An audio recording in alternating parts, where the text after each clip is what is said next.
بعد انتهاء الجلسة الثانية من المؤتمر العلمي الرابع اليوم الثاني. معنا الآن الطالب بسام فارس حسن من جامعة الملك سعود للعلوم الصحية. أهلا بك. أهلا فيك. في البداية لو تحدثنا عن انطباعك للمؤتمر، عن أجواء المؤتمر.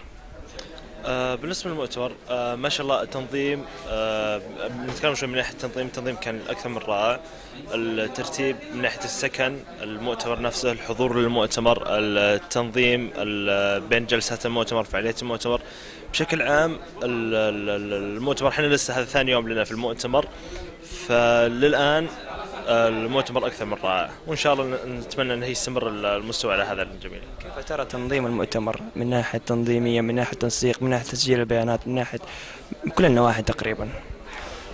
من ناحية التسجيل، هذا التسجيل كان جدا بسيط. الامور كلها سلاسه، ما شفت زحمات، ما صار اي مكان فيه تدافع، ما صارت فيه لخبطه في الاسماء، والله اسمك مو موجود خلينا نشيك اسمك تجيب الرقم ودي الرقم، لا كلها بالباجات بالرقم ولا بالاسم، تلاقي الباج جاهز ومطبوع بس راح استلمه. جدا. ما لك مشاركة في هذا المؤتمر؟ للأسف أنا كبسام للأسف ما عندي مشاركة، قدمت عليها بس ما ترشحت على ما يبدو. من جامعتنا في عدد مشاركات، أنا جاي مع ولد خالتي محمد القاضي، لديه إن شاء الله مشاركة في البحث العلمي بتكون يوم الأربعاء بإذن الله، فحنا تركيزنا كبير على مشاركة في البحث العلمي، وبرضو عندنا واحد من الشباب الآن في الإلقاء بعد شوي إن شاء الله. يعطيكم العافية وبالتوفيق إن شاء الله، والله ينجحكم إن شاء الله. الله يعافيك ويعطيك العافية. شكرا لك.